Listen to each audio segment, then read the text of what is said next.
It's the end of the world as we know it, not if we feel fine. Welcome to the very first podcast for Men of the Scarlet and Gray Live. It is not the end of the world, contrary to what ESPN and everyone's saying here in Buckeye Nation. We are going to be just fine. We're going to talk about everything with Braxton Miller and we're previewing the upcoming season in the Big Ten. I'm your host, Josh Schott, as I will be here every week on Men of the Scarlet and Gray Live. This week we're going to be previewing the Big Ten, but in most weeks we'll talk about the upcoming Buckeye game as well as the upcoming Big Ten games and some of the biggest stories and games happening around the country, as well as many other things you'll see in our posts on the site, and we'll explain more next week in our second episode what our normal episodes will be like. But this week we're going to be previewing the Big Ten and looking at, of course, the Braxton Miller injury that just suddenly happened here recently. And, of course, every week I'll be joined by fellow Men of the Scarlet and Grayers, and I'm going to introduce them now to you. First, Jeremiah Sharpe, one of our fearless leaders of the site. Jeremiah, how about you introduce yourself? Well, I'm Sir MotSaG on Twitter. Jeremiah Sharpe, longtime Buckeye fan. Just excited for this new opportunity we have here to do a podcast for the site. Thank you guys for joining us. No problem at all. And also joining us is Shannon Sommers, who had the brilliant idea of opening with that song to start the very first episode. Shannon, why don't you introduce yourself? Yeah, I'm Shannon, and you hit me at SM Sommers at 84 on Twitter. And glad to be here and finally doing this with everybody. Glad to have you here, Shannon. And introducing next is Andrew joining us. Andrew, why don't you introduce yourself to Buckeye Nation, everyone watching. What's up, Buckeye Nation? I'm Bucknut22 on Twitter. Looking forward to doing the podcast weekly. Hope you guys enjoy it. Glad to have you here, Andrew. And last but certainly not least, Chip Minnich. And Chip, why don't you introduce yourself? Thank you for having me. I can be reached at Twitter at Chip Minnich, and longtime Ohio State fan, and really anxious to contribute not only to the blog but also here to this podcast for Men of the Scarlet and Gray. Let's get going. All right, I'm ready to go too if you guys are. Of course, we're going to talk about the biggest news happening in Buckeye Nation right now, and that is Braxton Miller will be out for the upcoming season with a torn labrum. It is it's crushing news for the Buckeyes. But what's your first reaction, guys? We'll start off with you, Jeremiah. What was your first reaction to this devastating news? Well, I assume, like most people, it was denial, hopefulness that it was a bad story that was coming out. As it's gone along, it looks more and more clear like the worst-case scenario is happening. Braxton has re-injured his his shoulder. Sounds like there's a torn labrum, but there's lots of theories going on out there right now still, and nothing official from Ohio State yet, which is very interesting because I thought we would hear something this afternoon from them, but we'll just have to wait it out and see for sure if they're maybe trying to get a second opinion or something right now. Yeah, it is kind of fishy. We haven't heard anything yet from the university, but Pete Thamel reported it. He's right on top of the Buckeyes. Several other credible news outlets. Tim May, of course, reported it first last night. What rest of you? Would you guys? Anyone can jump in. What do you think? What was your first reaction to this, and what do the Buckeyes need to do to move on? I thought I needed a bottle of Jack first.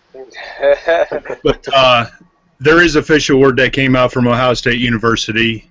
It just came out, and Braxton Miller is out for the year, and he intends to graduate in December and plans on playing next year, according to the statement. At Ohio State? Yes. Really? It just came out. Just seen it on. Yeah, let me just read a little bit of this. I'm reading the actual statement from Ohio State Buckeye Notes, and it says here that Ohio State senior quarterback Braxton Miller re-injured his right shoulder attempting a short pass in practice Monday and will miss the 2014 season. Miller was not hit on the play and was in the process of returning from off-season surgery in February, and he sustained in the 2014 Orange Bowl. He said, Urban Meyer says, "My thoughts and prayers are with Braxton and his family at this time. It's an unfortunate injury to a young man who means so much to his program and Buckeye Nation." And Miller said, "I love Ohio State and Buckeye Nation, and my goal is to come back from this injury stronger and better than ever. I am on course to graduate in December, and I want to attend graduate school and then return to lead the Buckeyes next season. In the meantime, I want to give all the support I can to my coaches and teammates as they chase a championship this season." It's rough. There you have it. I'm shocked he's coming back. Yeah, I don't know about you guys. I thought he would go in the NFL, being that he's raising a kid now, and he's going to need more financial support for that. But he's coming back next year. He says for now. Do you think he'll stay true to that and be back in the Scarlet and Gray next year? I think he would. Personally, this is an emotional time for him, obviously, and I think probably his first thing, his thought process is to come back and play, because he wanted to come back and play this year. That was his decision. He could have left. But when time goes by and he talks to NFL teams, we'll see what the pool has for him to leave early and not put himself in more injuries next year and playing for free, if you will. Okay.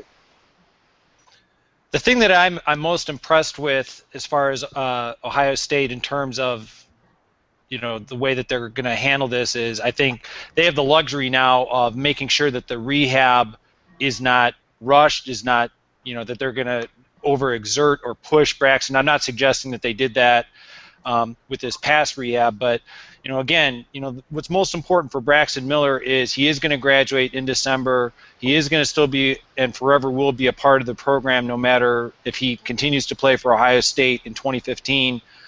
And I think, it's probably in his best interest from an NFL draft perspective to come back, because he was projected as a fifth-round draft choice this past draft. You're talking coming off of an injury in the Orange Bowl. Now he has an opportunity to rehab it, take his time, and then kind of get an idea as to if he's projected well for the NFL draft in 2015. He can say, I'm going to go, or he can come back for that fifth year and possibly lead Ohio State in 2015. What if JT has a stellar year? I think that's a good problem to have. Absolutely.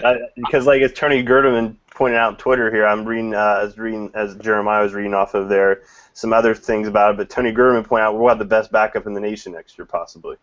Right.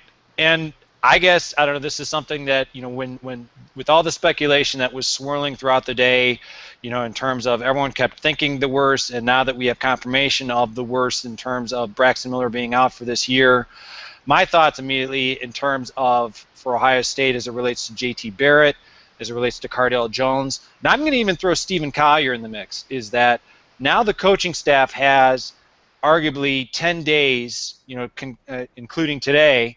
If we want to take away today, let's say 9, they have 9 days to get JT and Cardale Jones ready to play against Navy, and they can turn to Stephen Collier and say, you're up next. And I'm of the opinion that Stephen Collier, even though a redshirt year was probably in the cards up until the events of yesterday, it's in Ohio State's best interest to give Stephen Collier some playing time against Kent State, any other kind of team that more than likely Ohio State will be up on, because all it will take is an injury to either JT or Cardale, and Stephen Collier is now your number one backup. So it really, I think this, in comparison and contrasting it to the 2001 episode with Steve Belisari and Craig Krenzel and Scott McMullen, Ohio State's coaching staff's in a much better situation than in previous situations. I think it's good it happened early and not mid-season. I agree with that, Andrew, and I agree with you, Chip, as well. And as somebody who follows and covers and writes about recruiting a lot, I won't say that I didn't think, well, there goes a scholarship for next year that we had planned on using. But if he graduates in December, will he still be on scholarship next year, or how does that work? Does anybody know? I believe he will stay on scholarship, but in terms of, again, I think he's going to have a better understanding in terms of, we're talking it's August 19th. Right now, it's the kind of thing where it's entirely possible that come December, come January, in terms of where he is in terms of his rehab, around the time when the NFL draft, in terms of their draft projections, they'll be able to tell him, hey, if you stay another year, your draft projection will be much better than where it is presently. But yeah, absolutely, he would be on scholarship for sure. Yeah. Yeah, it's. Let's go back to what Shannon had put out there. If For some reason, JT leads us to an undefeated national championship winning season, wins the Heisman Trophy. How can you possibly bench that young man and put Braxton in here? That's a hell of a problem to have, though. Braxton, how do you not start him next year after all he's done for Ohio State? Again, I'd like to just get through. I'd like to get through the events of, August, 30th at Navy, and make sure that, because I think that game is certainly taken on a lot more importance and a lot more difficulty than I think anyone on this podcast truly anticipated 24 hours ago. I think the Virginia Tech game takes on a lot more meaning too, because that defensive secondary that they have, right? They have a really good secondary, and to face that your second game is going to be pretty tough. Exactly. I think someone steps up big for the offense. They have good weapons. So. Here's an interesting tidbit. So as soon as this news came out today that Braxton Miller will be out the year, the odds makers in Vegas made Ohio State a 50-1 championship instead of 12-1 championship caliber team. Still, though, better than Michigan and Michigan State, which are 75-1. I thought we weren't going to take shots at the other teams until later in the podcast, but go ahead. It's a long podcast. We have plenty of time to take as many shots as we want. Okay. Good deal. Good deal. I mean, it's definitely going to be interesting to watch here. As another point I remember on Twitter is Braxton will be a valuable asset on the sidelines this year as another coach, kind of in the same role Kenny G played last year on the sidelines as the backup, kind of played as an extra coach. Braxton will probably definitely play a role in that. What do you guys think of that? Well, that would be crucial. I'm sorry, that would be crucial for, again, I think for, you got to anticipate, and maybe I'm overanalyzing this, that JT Barrett is going to play. I was listening to 97.1, and a lot of people were comparing and contrasting, what Urban Meyer did with when he arrived at Florida, when he had Chris Leak and Tim Tebow. And I realize a lot of Ohio State fans don't want to think of, what Urban Meyer's Florida team did to Ohio State, but think of Cardale Jones when he played last year. He was almost like a Tim Tebow type guy. I mean, he's a monster. Cardale's a beast.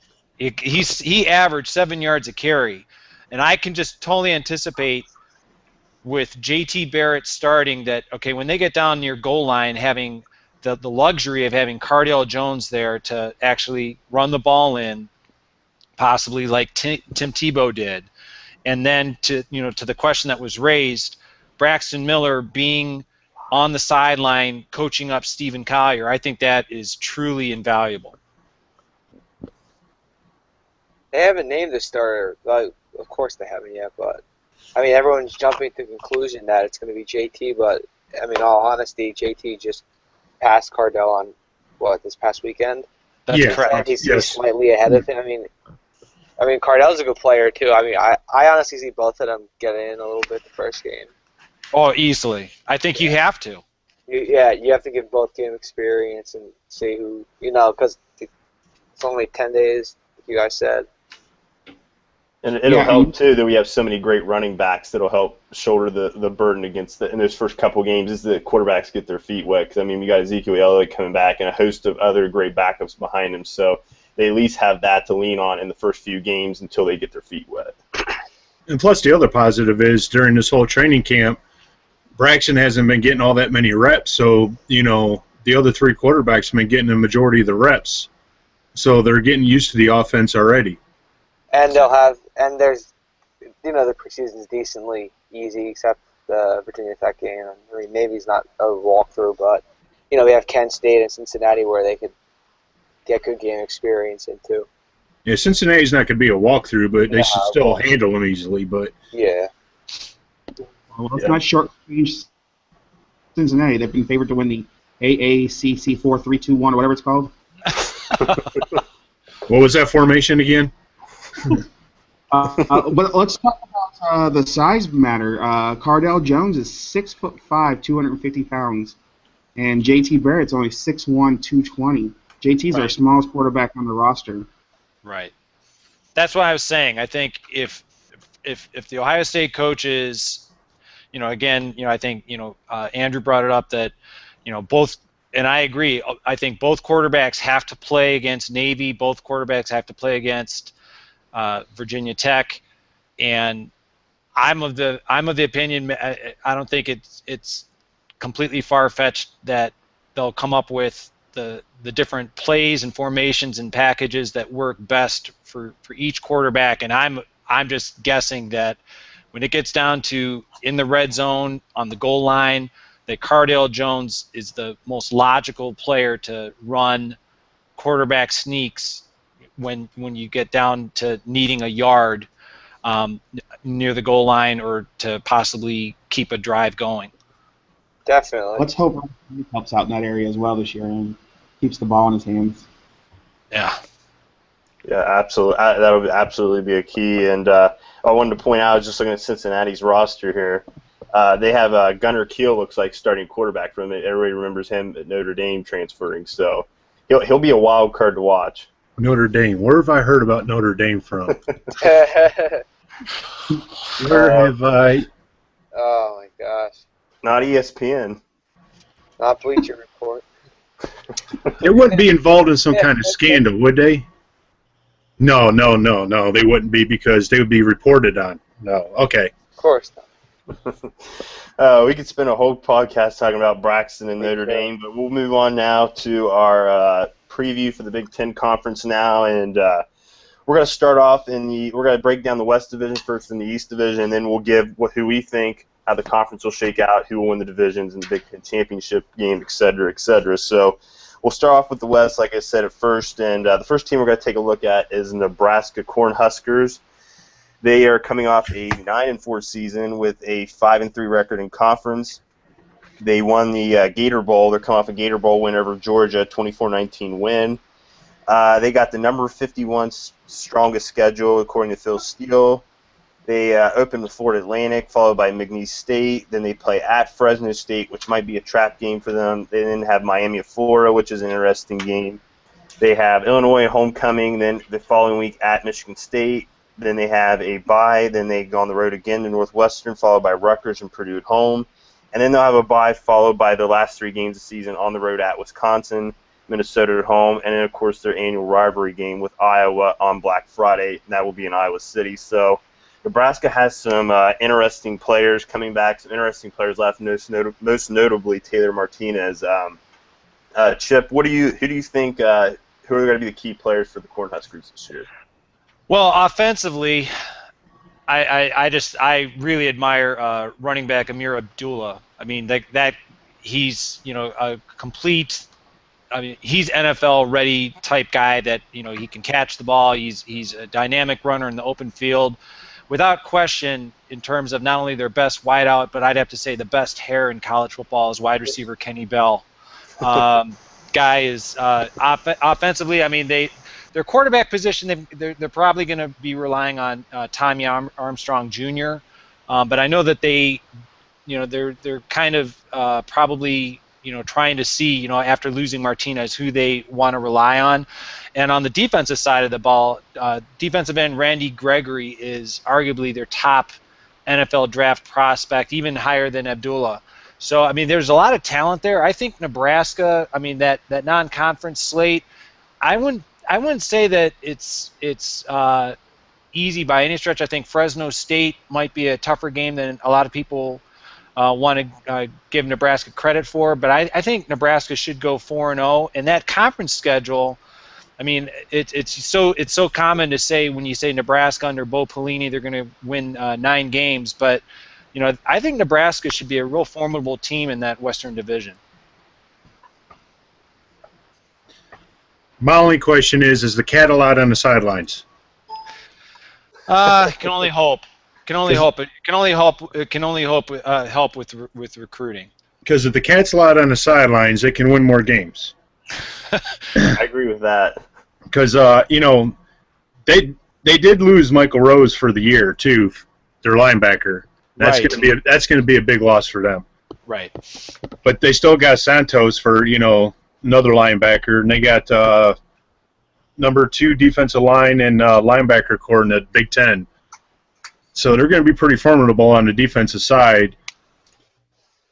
Yeah, they were young last year, but they got a lot more experience, and I think they're going to be a lot better unit this year. Yeah, but still have to go against Wisconsin's running game, and I think there's only one team that held Wisconsin underneath 100 yards. Wasn't there only one team that held Wisconsin underneath 100 yards last year? I think, yeah, it wasn't just, is it just Michigan State or was it us? Maybe there was 2.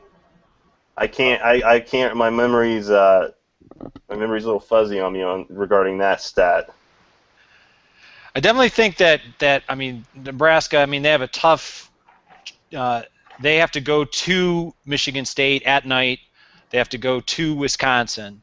That game, obviously, as Josh said, on Black Friday at Iowa. You know, those are all, you know, tough places to play and tough opponents. But again, I could see them winning 9, maybe 10 games. It really depends, obviously, as Shannon said, if the cat's allowed on the sidelines. Well, and that's your 3 toughest games of the year, really. Yeah, those are the 3 I only see them losing, in my opinion, because, I mean, I think Miami could maybe trip them up because they got Duke Johnson back at running back, who had a really good season going last year, but the game's going to be at Nebraska, so that'll be a real advantage for the Cornhuskers, and it helps that Fresno State lost their quarterback, too, so they're not as strong as they were last season, because last season they went, I believe, 11-2 last year, so yeah, I think they win 9 games this year, but it wouldn't surprise me if they maybe overachieved and maybe they get to 10 wins. Is there any other thoughts you guys think? Jeremiah, Andrew, you want to add? I agree with the 8 or 9 wins. I mean, they have 3 tough road games with Michigan State, Wisconsin, and Iowa. So, I mean, they can pull out 2 of those wins, win 1 or 2 of those games. Maybe they should have a decent season. Well, for me, Jeremiah? I just hate Nebraska. That's what I want to add. Is it Bo Pelini? I don't like him either. I'm glad we never went after him as a coach. That's all I have to say about that. All right, that's Cornhuskers for you. Now we're going to move on to the Iowa Hawkeyes.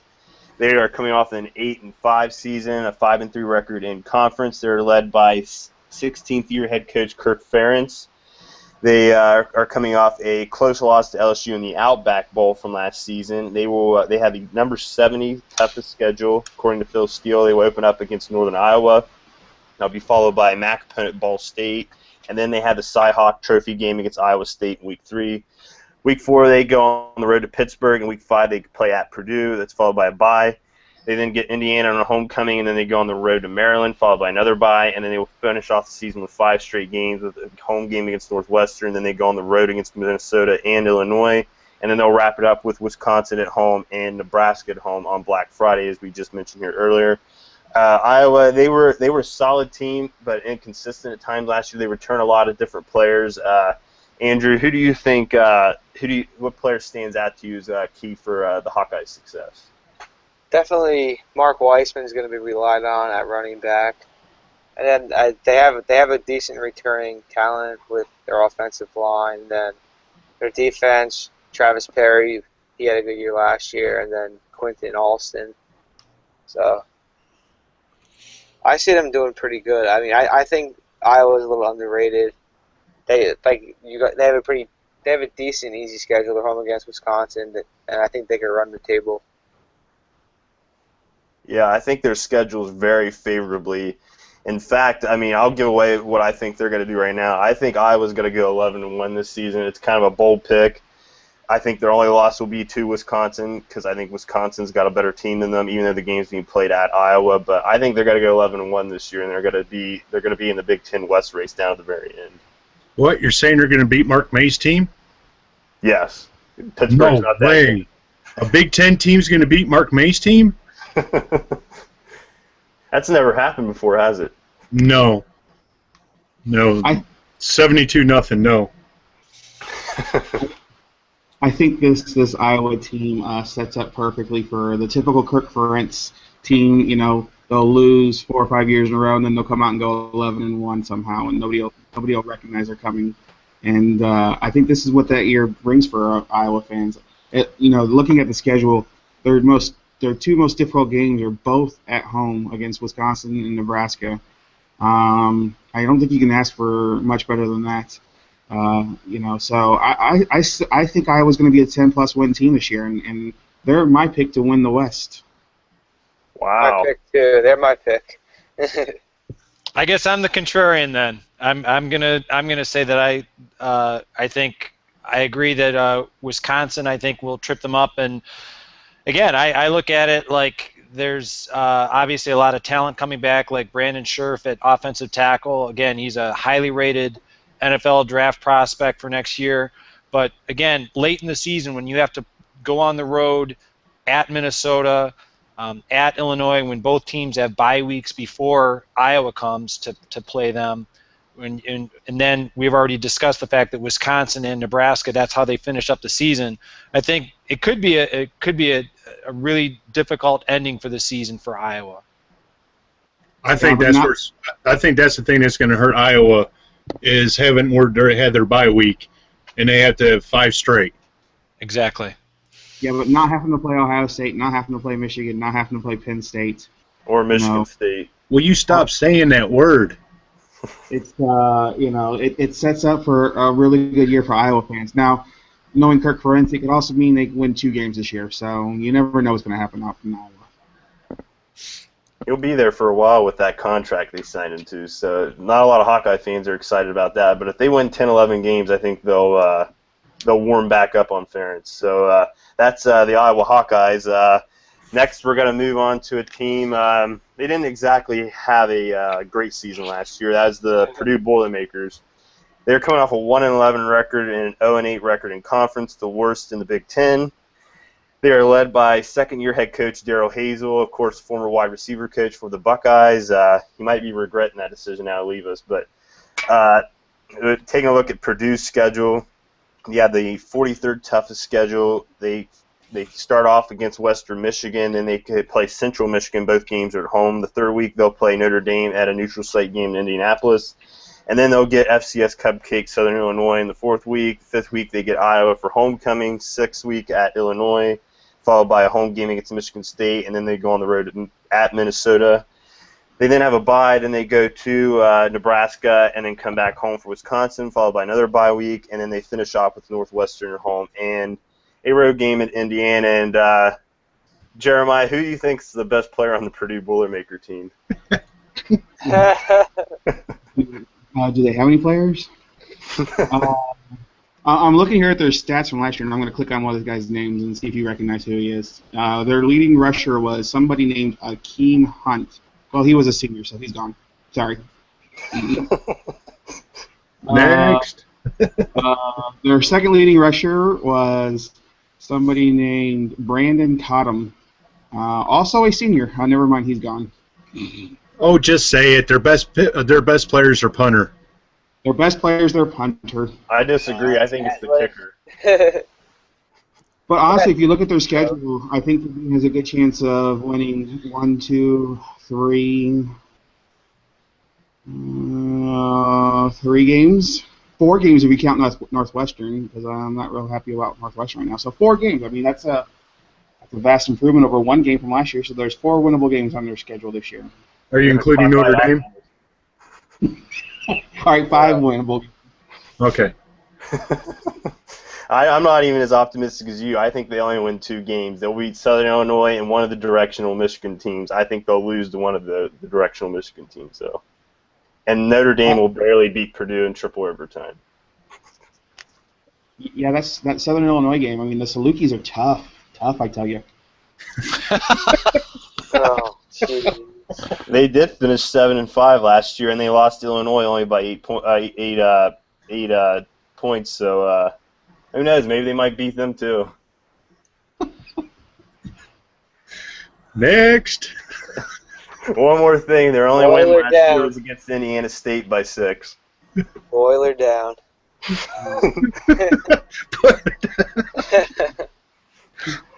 Okay, I think that's enough for the Purdue for now. I think we. Oh, wait, we forgot the biggest drum in the land. Oh yeah, that's right. They got that going for How them. we forget that? They got that going for them, which is nice. So, moving on, Minnesota Golden Gophers. They had a little bit better season last year. They're coming off an 8-5 year where they kind of overachieved. They had a 4-4 conference record, and they are coming off a close loss to Syracuse in the Texas Bowl. And they will open up their season. They actually have the 22nd toughest schedule in the nation, so it's not easy for sure. They open up with Eastern Illinois on a Thursday night next week. They then follow that up with Middle Tennessee at home, and they got to go on the road to at TCU, who's a lot better team this year. That'll be a tough game for them. Then they go play San Jose State at home, and that's followed by a trip to the team up north, Big House. And they'll have a bye week. They come home and play Northwestern Purdue. Then they play at Illinois. Then they have a bye week, and they finish off with Iowa and Ohio State at home, and then on 2 road trips to Nebraska and Wisconsin. They're, of course, led by Jerry Kill. And who stands out to you, Shannon, as a player to watch for Minnesota? Well, you got your Cobb, the running back, and then Max Williams, their tight end. Those are 2 big ones. They got 15 starters coming back, so that's pretty important.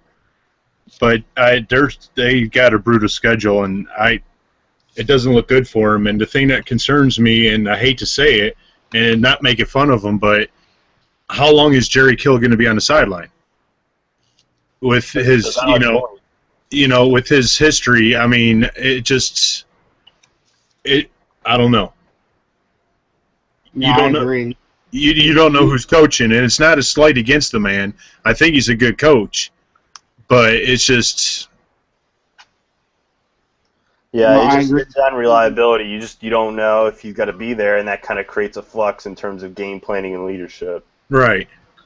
And I think a lot of the guys rally, they rally after something like that happens, and like you said, they kind of overachieved last year, but they got a really tough schedule, especially the last 4. Whew. Iowa, Ohio State, then at Nebraska and at Wisconsin. Yeah, okay. It's Ohio State's trap game. Yeah, I agree. It might be a trap game for Ohio State. Yeah, that's their trap game. I definitely think every game is a trap game for Ohio State at this point. I mean, because we have no idea what's going to happen with the season now. That's true. Yeah. That's true. I definitely think the fact that that brutal ending schedule, that might be the difference between. I think Minnesota can be 3-1. Maybe with a loss to at Texas Christian on September 13th. But I agree that ending, the last 4 games, I think that's going to make or break any kind of possibility of a bowl right there. If they can go into the outhouse and win, they can really set their season on. So right. That's entirely possible too, considering Minnesota is not too flashy. I mean, they're essentially just going to run the ball and try to play sound defense, and just again they're not going to try to do anything to beat themselves, but that might be enough in the outhouse. Well, speaking of the outhouse, the record I want to throw out here, they're 2-30 since 1978 versus Michigan, but both wins did come in Ann Arbor, both in 1986 and 2005. So they've only won 2, but both were at Michigan. They're due. They've got to win 6 games by Illinois to make it to a bowl game. Those last 4 games are just going to be a lot to ask for them to get bowl eligible in those games. I give them a chance against Nebraska if they were playing them at home, but being at Nebraska is just going to be tough. I don't think they're going to get 6 wins, though. I think they're going to finish just short with 5 wins. Right. I agree. Moving on. Yeah, I know you want to say anything else about the Golden Gophers? All right. I hope Jerry Kill stays on the sideline. He has a healthy season. I agree with that. Yep. Moving on to another team that's on the hot seat this season, the Illinois Fighting Illini. They're led by third-year coach Tim Beckman, who last season was making Illinois fans a little impatient towards the end of the season. He started off his first season, he was 2-10. Last year, 4-8. So it's definitely make or break, I think, for Beckman this season. We can all agree on that. They're coming off, like I said, 4-8 season, 1-7 in conference. They have the 38th toughest schedule in the nation. They open up with Youngstown State at home. They then have Western Kentucky at home. Then they have to go on the road to Washington, which will be a very tough game. Then they play Texas State at home. They go on the road to Nebraska, Purdue at home, then at Wisconsin. They then get a bye. Then they get Minnesota at home. Then they have to come on the road to the Buckeyes. Then they get a bye, and they finish off with Iowa at home, Penn State at home, and then their annual rivalry game at Northwestern. So, Chip, who do you think stands out on Illinois as the key player to help them get the bowl eligibility? Well, I mean, Josh Ferguson is pretty much the name that I'm familiar with in terms of what they have to build around offensively. But I'm not gonna mince words here. I think Tim Beckman is, if there's any coach within the Big Ten who is more on the hot seat, I don't want to say that I want to meet that person, but I'd be surprised if Tim Beckman is not the name that everyone is at the top of the list in terms of being on the hot seat. I think ever since he arrived in Illinois, tried to poach the players from Penn State when the Jerry Sandusky scandal erupted, I don't think he's really endeared himself, to the fans, to the alumni. Obviously, he's not winning. I mean, they're going to need it. I don't see how they get to 6 wins for bowl eligibility. I mean, they're going to probably be likely favored at home versus Purdue, but they're going to probably be underdogs, versus Minnesota, versus Iowa. They need to steal wins, the way I see it, versus Penn State and at Northwestern to get to a bowl. I just don't. I mean, maybe you guys disagree, but I just don't see how Illinois, the talent. I mean, they're replacing Nathan Shieldhouse, who seemed like he was there for forever, with Riley O'Toole at quarterback. I don't see how if they have the talent to cobble together, and I'm highly skeptical of the coaching to get to 6 wins for bowl eligibility. Well, let me disagree with you, because I do disagree with you. I do think that Illinois is a bowl team this year, and let me tell you why. Youngstown State, Western Kentucky, Texas State, Purdue, Penn State, and Northwestern are all wins. Really? Yeah, absolutely. I think Penn State struggles mightily this year. I think that they get 3 or 4 wins, they would be very lucky. And I'm not even joking about that. What Franklin's bringing in is great talents, but they're not there yet. And other than Christian Hackenberg, who do they have? So I think Penn State, Northwestern, and then Texas State, Western Kentucky, and Youngstown State are all winnable games. And they just got to beat either Purdue or Minnesota at home, and they're bowl eligible. And they have that transfer, right, at quarterback? West Lund. Yeah. That's the wild card. If he puts up the numbers he put at Oklahoma State, then I think they will be a bowl team. I think it'll really all come down to his performance. And if you look at what Nathan Shieldhouse did last year under Beckman with, 3,200 yards passing and 21 touchdowns, yes, he threw a lot of interceptions, but that's a pass-heavy offense that can put up a lot of points quickly. And I think that they may see a little bit of a turning point this year and get that 6 wins and get bowl eligible for the first time in a while.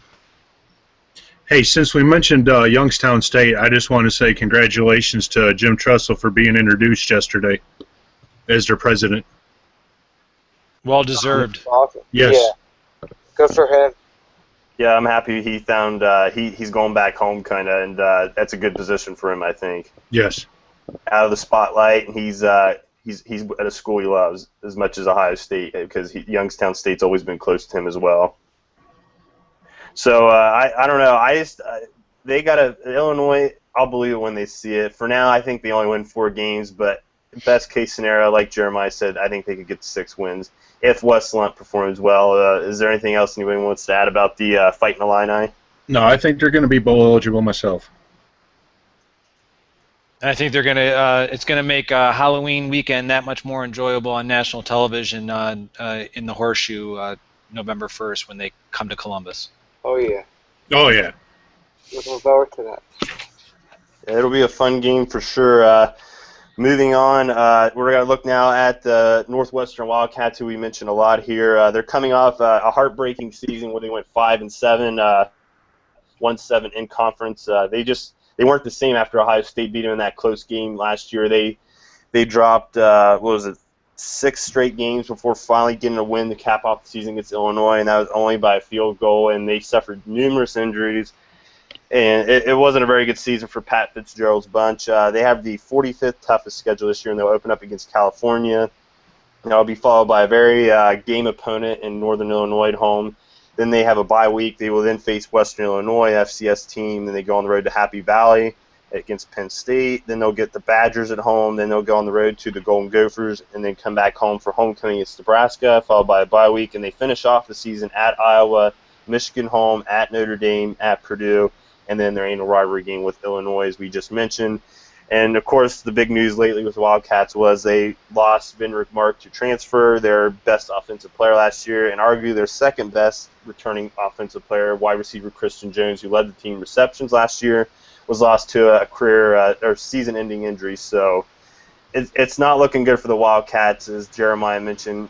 Illinois might be able to even beat them this year. They're just looking very vulnerable. They don't look very good on paper. So who's the player really to watch now that Venrick Mark's gone?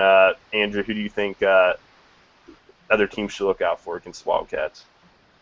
Well, I mean, obviously, they have Trevor Siemian returning at quarterback, correct? Mm-hmm. So he had a decent year last year. That's what I think is big for their offense. If they want to put points on the board, Siemian needs to play good. For me, I like saying this. I think that Pat Fitzgerald has Kirk Ferentz disease. You know, the years that we think that they're going to be horrible, they'll somehow win 8 or 9 games. And the years that we think they're going to be great, they win 2 or 3 games. So, you know, everybody I think is pretty down on Northwestern right now, and rightfully so. I mean, they've lost their best player, and, you know, they've had a lot of turmoil. And I don't think the wanting to go unionized helped mold this team with the way they thought they would. It sounded like there was a lot of trouble in the locker room during that situation. So, you know, it's set up to be a 2 or 3 win season at most, but maybe they'll shock the world and come out and win 6 or 7 games. Yeah, I think they win about 5 games this year. I don't think there's a chance of them going bowl eligible because their schedule is just too tough, I think, because I think they're going to even lose to Northern Illinois in week 2 because Northern Illinois, they pretty much established they're the MAC team to watch every year now. I mean, they're coming off another great season. So, I mean, they might even be hard-pressed to win week 1 against Cal at home because Cal, I'm sure, has got to be a better team this year. I mean, they got Sonny Dykes running the offense out there, and he's got such a wide-open offense. Will the defense be able to slow down the Cal offense to win that game? The one game that I'm kind of intrigued about on Northwestern's schedule, and just because they've traditionally been a thorn in the past, is at Iowa, because Northwestern has the bye week before they travel to Iowa. I think Iowa will win that game, but that is, in years past, Northwestern has usually been a major thorn. Been a major thorn to Iowa in over the season. So that one would be something to keep an eye out for. I thought you were going to say Notre Dame. You hoped. Jeez, no. Okay. Any final predictions on Northwestern's win total, guys? What do you think? You think they go bowl eligible, yes or no? I'm saying no. I say no. A couple of weeks ago I would have said yes, but now no. I agree with that as well. I don't think they're going to go to a bowl, but as Jeremiah says, they might have Kirk Ferentz disease, so they might pull off a stunner and have a bowl. They may go to a bowl after all, but we'll have to wait and see. And now to the final team in the West, but certainly not least, the Wisconsin Badgers, the favorite in the West Division, of course. They are coming off a 9-4 season where they got a 6-2 conference record, and they had a close loss to South Carolina in the Capital One Bowl. They had the 72nd toughest schedule. They open up with a doozy, though, in a neutral site game first week against LSU in Houston. I'm sure you're going to be there, aren't you, Jeremiah? Oh, absolutely. And then they come home against Western Illinois. They get a bye week then they get Bowling Green and South Florida at home, followed by a road trip to Northwestern, and then a home game against Illinois, followed by a bye week. They then come home for homecoming against Maryland. They go on the road at Rutgers, at Purdue, come home for Nebraska. Then they have a road game at Iowa, and they finish off with a home game against Minnesota. So not the toughest schedule after LSU for Wisconsin. They avoid Ohio State and Michigan State this year, so that's a big boost for Badger schedule this season. Jeremiah, who do you think the players are going to be to watch for Wisconsin this season? Well, let me start with this. Dear Big Ten coaches, can you please stop scheduling neutral game against other teams 4 hours away from theirs and 20 hours away from yours? That's not a neutral game. That's a home game for LSU. So, I don't know why these coaches keep falling for these tricks that the SEC are pulling on this. Ooh, can I join in on a reign on that? Yeah, go ahead. Dear Big Ten coaches, please stop stealing Urban Meyer's stuff, like the black stripes. Yeah. And Friday Night Lights. Yeah. Okay, go ahead. Gary Anderson one got to be as big of a pain as Burt was.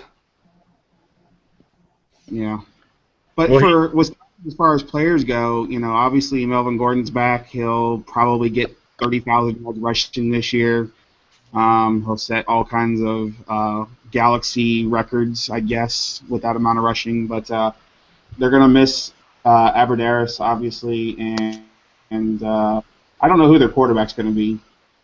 Their second leading passer last year was Chris Borland, who was a linebacker. So who knows who? Yeah, they have Joel Stavi returning at quarterback, so I think he'll have a pretty good season. He had a pretty good game against us last year. Another guy that had a Okay. decent game. Another guy that had a decent game against Ohio State for Wisconsin last year. A defensive back named Sojourn Shelton.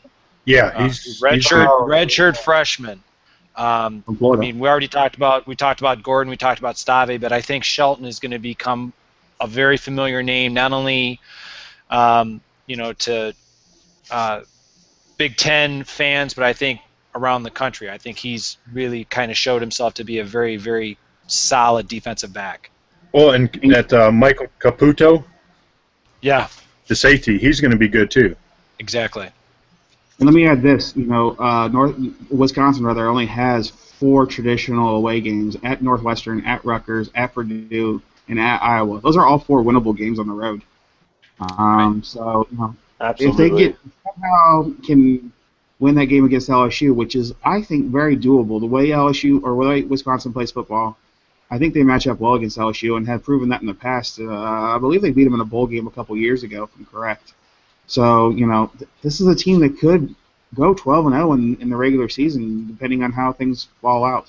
I think that game at Iowa and the home game against Nebraska, 2 of the last 3 weeks of the season there, that'll determine their season, not the LSU game or definitely not the Bowling Green game. It would be so great for the Big Ten in terms of the national perception if Wisconsin could win that game against LSU. You're talking national television audience, and as I mentioned when we were talking earlier, I realize I'm probably the only person that believes this, but I think Wisconsin's the team to beat in the West Division. I think the way that the schedule sets up, even with the toughest games at the end of the season against Nebraska and at Iowa, I think Wisconsin is going to be the team to beat in the West Division. They're my pick. That's my pick as well. Okay. No, they have the best they got the best offensive line, the best running back core. Their secondary's pretty good, and their special teams are up there. So I mean, those are all recipes for success. And I think a very underrated coach. Very underrated coach. Yeah, and he's quiet under the radar. And who do you learn from? Yeah, Yep. Iowa game will be a big game for the West. Yeah, I think I have them going 12-0. I think they're going to beat LSU. I mean, LSU. I'm sure there's going to be some scandal breaks out for LSU for the season because that's how it always is for them. They have to kick off a couple players off the team for something. No, they won't. No, they won't. They'll vote on it. Oh yeah. Yeah. The SEC doesn't kick off players. They just temporarily tell them to go away from the team for a week, and then they sneak them back in. Yeah, and then, Clay Travis and all them, then they want to just bash Urban Meyer. Why didn't you do this? And you run a corrupt program and blah, blah, blah. And why is Florida still having arrests? And he's not there for how long? Blame Urban. That's the anytime there's a problem, you just got to blame Urban. Right. Alabama's got a cupcake schedule. Blame Urban. Yep, he scheduled all those games for Nick Saban. Exactly. Yeah, Wisconsin. Everyone talks about Ohio State, Michigan State are the only two elite teams, but I don't know why nobody's mentioned Wisconsin. I mean, that kind of baffles me. Nobody's talking about them. And Wisconsin's always been up there too, and that's the thing. Even when our buddy Burt, they've always been a tough team. Absolutely, they've always been a pain in our side. So I think my final prediction for the West, since we're done with the teams, we'll just discuss our final predictions here if that's okay, Josh. Yeah, that's fine. I've got, and I think we should, because it's already 50 minutes long, I think we should do the East next week since we discussed Braxton so long. Mm-hmm. Let's just end with our predictions on how the West will finish. And I'm going to go with, in 6th place, we'll have the Purdue Boilermakers. In 5th place, I have... You mean 7th place. Or 7th place, I have the Purdue Boilermakers. In 6th place, I have Northwestern. In 5th place, I have Illinois. In 4th place, I have Minnesota. 3rd place, I have Wisconsin. 2nd, Nebraska. And I've got Iowa winning the West. Wow. Interesting. I just want to be different. I have Purdue, and Purdue bring up the rear in the West. 6th, Illinois. 5th, Minnesota. 4th, Northwestern. 3rd, Nebraska. 2nd, Iowa at 11-1, and Wisconsin at 12-0, winning the West. There could be 3 10-win teams in the West. Yeah. See, I agree. I believe Purdue is going to bring up or be a basement dweller again, but Jeremiah and I disagree. I think Illinois is going to be having another rough season, and I think I believe Pat Fitzgerald is a better coach than Tim Beckman, so I have Northwestern. Then Minnesota finishing 4th. I have Iowa finishing 3rd. I believe Nebraska will be better than we anticipate, even with the injuries, and I believe Wisconsin is going to win the West. Ooh. Okay. Yeah, sure, I'll go. I have Purdue coming 7th, Illinois, Northwestern, Minnesota, Wisconsin. No, Minnesota, Nebraska, Wisconsin. I have Iowa winning the West. I think Iowa's really underrated, and they can run the table this year. Yeah, that favorable schedule that really helps them out. Yep. What do you think, Shannon? Well, I originally, when I wrote a piece for Sal Soothsayer, I originally had Purdue at 7, Illinois at 6, Minnesota at 5, Northwestern at 4, Iowa at 3, Nebraska at 2, and Wisconsin at 1. Things have changed. So I'm going Purdue, Illinois, Northwestern, Minnesota, Iowa, Nebraska, and Wisconsin. I wouldn't say things have changed as much as you came around to a real smart way of thinking, like in my opinion. Well, I'm just joking. I agree. Things have changed, absolutely. But listen, Mr. Shorman. Oh, I just think he had the best opinion, actually, in my opinion. I thought he was right up there with me as far as the prediction of who had to pass. And I'm wrong. I'm totally wrong. I have to refix it. So we're all in agreement it's going to be either Iowa or Wisconsin. I think so. Yeah, pretty much. And honestly, kind of a wild card. I mean, Nebraska could win it just as easily. I think those 3 teams are the best teams. Not yet. I think anybody else is close to them. Those are the 3 best in the West. yeah. And I think all 3 of them could win 10 games, and which would be incredible for the Big Ten if they did. It's just the West is nowhere near it has the talent or the teams as the East. Yeah.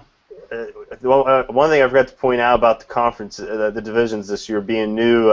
Thank God we don't have leaders and legends anymore. Come on, I missed that. I didn't like that. Oh, I didn't like it. I liked it too. I still can't figure out which one was which, but I mean, come on. Yeah. Brutal. I just remembered it as the Ohio State division with Wisconsin, and then the bottom feeders, and then everybody else in the other division. Yeah. But yeah, that's the West Division. We're going to take a look at the East Division in our next podcast next week. We all, like we said, we all agree Wisconsin or Iowa is going to probably win the West Division, with Nebraska being right there as well. But we'll take a look at the East next week as we wrap up this very first episode of Men of Scarlet and Gray. Before we sign off here and get our final thoughts in, we want to remind you that you can follow us on Twitter at MotSAG. You can also follow us on Google Plus, as well as our personal accounts on Google Plus. We're all in there. And like us on Facebook as well. You can also email us, askmotsag@gmail.com. Ask us any questions about the show or any questions you'd like to for us to answer on next week's show, or anything about the site. Just whatever you need, just contact us, one of our social media accounts, or that email address. So as we sign off here on the first episode, any final thoughts, guys, on the first podcast here, the West Division, Braxton Miller, whatever you got on your mind? I hope Braxton gets healthy, and I think we're in great shape with our defense, and I think we're better off than what people think we are. I'm not going to go jump off the I-40 bridge, and for people who don't know where that's at, it's in Northeast Ohio. It's a very tall bridge. I agree. I just hope that next Saturday gets here as soon as possible, because playing this game and seeing how JT and Cardell play is going to help us all determine on how we think the season's going to go. And right now we're just all playing a guessing game. So hopefully, these next 10 days will get here and be over as soon as possible. Yes.